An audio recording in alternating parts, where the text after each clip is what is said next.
सड़क के नल के पास औरत सारे बहस कर रहे होते हैं। हवा में मटके उड़ रहे हैं। तुझसे पहले तो मैं आई। आहा, तुझसे पहले मैं आई। अरे रुको तुम, चूल्हे पे दाल पक रहा है, एक मटका पानी तो लेने दो। अरे तुम रुको, वहाँ झूले में मेरा बेटा रो रहा है। अरे निकलो, तुम्हारी कहानियाँ। चूल्हे पे दाल पक रहा है तो मैं क्या करूँ, और झूले में बच्चा रो रहा है तो मैं क्या करूँ। ऐसे उन दोनों औरतों को बगल में धकेलकर तीसरी औरत नल के पास आकर उसका मटका भर देती है। इतने में वही बगल में आमने सामने घरों में रहने वाले मंदाकिनी और मंगतायरू उनके अपने अपने मटके लेकर वहाँ आते हैं। एक दूसरे को देखते ही वो दोनों गुस्से से लाल हो जाते हैं। मंगतायरू और मंदाकिनी दोनों सास बहू हैं और दोनों एक ही घर में रहते थे। मंदाकिनी मंगतायरू से बहुत लड़कर उसके पति को मनाकर अपनी सास के घर से बाहर आ जाती है। दोनों का अतीत उनके सामने आता है। एक मटका पानी लाने के लिए इतना नाटक करती थी, जब भी कुछ काम बोलूं यहाँ दुख रहा है वहाँ दुख रहा है कहती थी। और अब देखो, मेम साहब सुबह ही उठकर मटका में पानी भरने नल के पास आ रही है। सुबह उठते ही सारे पकवान को भैंस की तरह खाती रहती है, चीजों को यहाँ से वहाँ तक नहीं लगाती है। लेकिन अब देखो, भैंस चल के आ रही है मटके पानी के लिए। ऐसे एक दूसरे को कोसते हुए वो दोनों नल के पास आते हैं। सबसे पहले मंगतायरू पानी के लिए उसकी मटका नल के नीचे लगाती है। लो, आ गई भैंस। आते ही अपना मटका लगा दिया इसने नल के नीचे, जैसे इसका बाप का जागिर हो।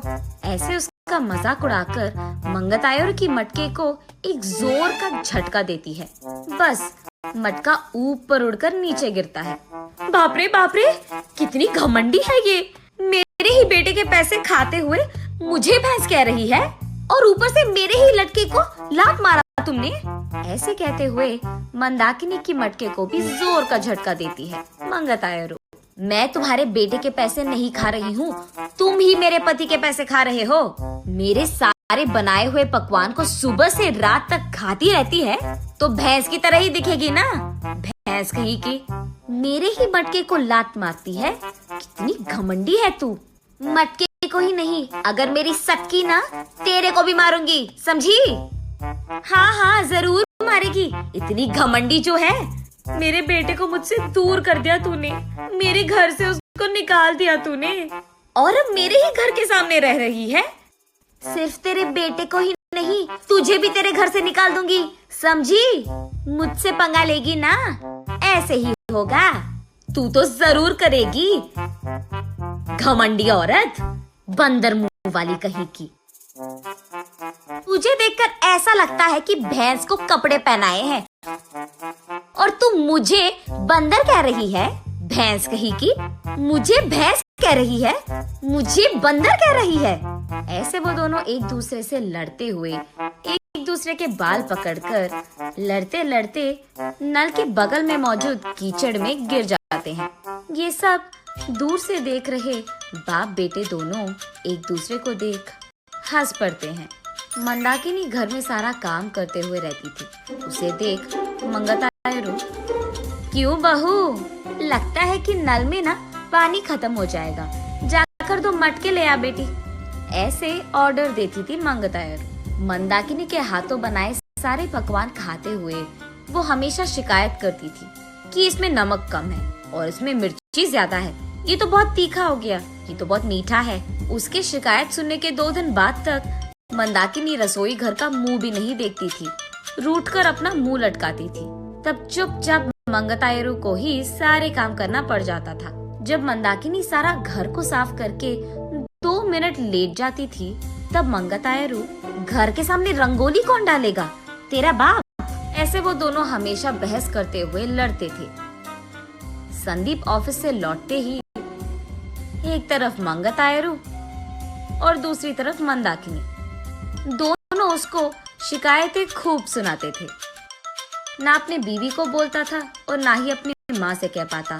अपने आप में बहुत निराश हो जाता था संदीप। बहुत दिन देखने के बाद अब उसके पास ताकत नहीं था।